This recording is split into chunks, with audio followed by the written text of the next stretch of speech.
बाघ एसटी 2402 से जुड़ी अब अपडेट आपको बता देते हैं। अभी करणपुरा के आसपास ही बताई जा रही है बाघ की लोकेशन। हालांकि इसी बीच बसवा में एक महिला पर हमले की सूचना मिली थी, लेकिन पशु चिकित्सकों ने घाव देखकर इसे जैकल द्वारा हमला बताया गया है। फिर भी वन विभाग की टीम सतर्कता बरत रही है।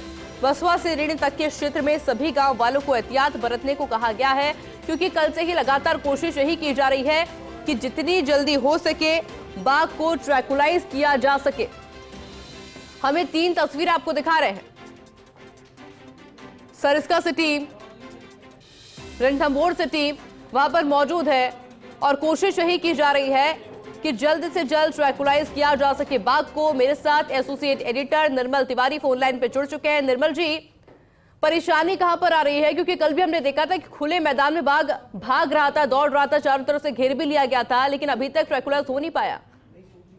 देखिए, कल से आज की परिस्थितियां बिल्कुल भिन्न है। कल निश्चित तौर पर उसको ट्रैंकुलाइज किया जा सकता था, लेकिन जो टीमें थी वो विफल रही उसके आक्रामक व्यवहार के आगे, क्योंकि बार बार वो रेस्क्यू टीमों के व्हीकल्स के ऊपर ही उसने 2-3 बार हमला बोलने की कोशिश की, इधर उधर बदायवास भाग रहा था। ऐसे में चूंकि कल उस समय एक ही टीम मौजूद थी, ऐसे में वो कर नहीं सके। लेकिन आज तो जयपुर से अरविंद माथुर वहां पर है, राजीव जी जो डॉक्टर है रणथंभौर के वो वहां पर है, और डीडी मीना जो सरिस्का के वो भी वहां पर है। लेकिन दिक्कत आज दूसरी है। आज वापस ये सरिस्का की तरफ मुड़ा है और इस समय जो खड़गपुर और टीमापुरा गांव के पास का जो करणपुरा जो गांव है वहां पर सुबह इसका मूवमेंट था। 4:30 बजे अचानक किसी ग्रामीण के घर में कूदा और कूद करके वहां जैसे हम उसके पटमार को दिखाने की कोशिश कर रहे हैं और जोर से उसने वहां पर रॉर भी।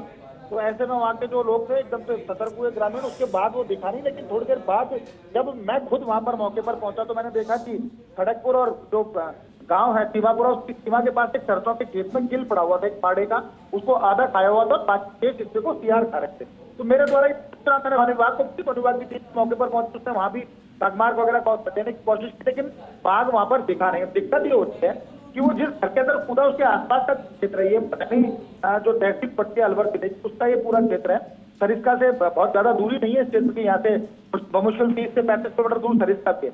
लेकिन बाघ क्योंकि उसके पगमार्ग पे नहीं दिख रहे चारों तरफ, खेत के चारों तरफ, तो ऐसा लग रहा है कि ये जो पूरा जो स्टेप है इसमें करीब 60-70 बीघा के जो जमीन के खेत है जिसके ऊपर सरसों हो रही है, इसी पर कहीं ना कहीं वो कैमोफ्लेज हो गया, क्योंकि पीली सरसों है, पीले रंग का ही उसकी चमड़ी होती है, उसका जो रंग होता है। तो ऐसे में उसका कैमोफ्लेज होने के बाद उसको ट्रैक करना बड़ा मुश्किल है।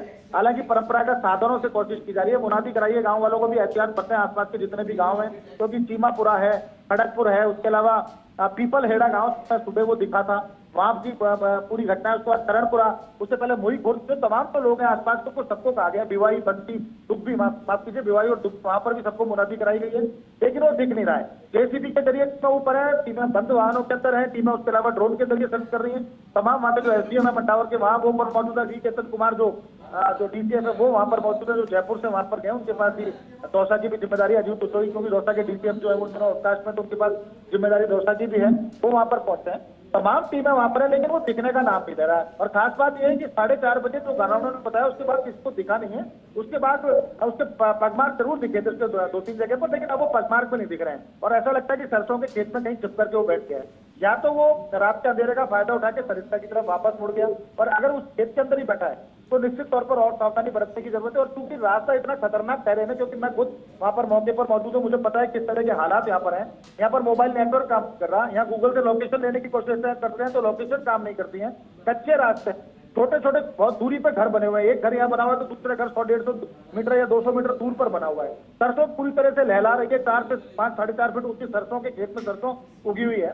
छोटे छोटे पथरीले और ऐसे रास्ते ना, कहीं पानी है, कहीं पत्थर है, कहीं बहुत सकरे रास्ते, सामने से दूसरा वाहन जो तो निकल नहीं सकते। तो ऐसे में बड़ी एकदम विपरीत स्थितियों में जो वन विभाग की टीम है वो कोशिश कर रही है, जिला प्रशासन के अधिकारी हैं, पुलिस प्रशासन के अधिकारी हैं, ग्रामीण पूरा सहयोग कर रहे हैं, लेकिन ये दिखने का नाम नहीं ले रहा। तो देखिए वापस कल वाली स्थिति हो गई है, थोड़ी देर बाद कोई सूर्यास्त होगा, सूर्यास्त के बाद ऑपरेशन बंद करना पड़ेगा। लेकिन निश्चित तौर पर जिस तरह से वो बाघ भूखा है, बदेबार इधर उधर भाग रहा है, अगर सामने किसी ग्रामीण को नुकसान पहुंचाए तो निश्चित तौर पर वो बिल्कुल भी ठीक नहीं होगा। और जिस तरह से बाघ की स्थिति है, 2 साल का बाघ है, छोटा बाघ है, अभी सब एडल्ट हुआ है, सब एडल्ट की एक तरह से, क्योंकि 2 साल की उसकी उम्र कुछ दिन पहले ही वो अपनी मां से अलग हुआ है, तो निश्चित तौर पर उसको उस ट्रैक और मॉनिटरिंग करने की जरूरत है। लेकिन सरिस्का को लेकर मैं फिर कहूंगा, सरिस्का में बाघों की ट्रैकिंग और मॉनिटरिंग तो निश्चित तौर पर थोड़ी कमजोर साबित हो ही रही है। साथ ही साथ सबसे बड़ी कमी वही है कि वहां से गांवों को विस्थापित नहीं किया जा रहा, इस वजह से वहां जो ग्रामीणों का जो अंदर दखल है और क्षेत्र के अंदर, इस वजह से क्या होता है कि जो बाघ है वो स्ट्रेस में आता है और बाहर निकल जाता है, टेरिटरी की तलाशने की कोशिश करता है और वहां पर जो मजबूत पूरा उसको वहां से पुश होता है। यही कारण है कि 2 बाघ जयपुर जिले के अंदर, एक बाघ को हरियाणा पहुंचा था जिसको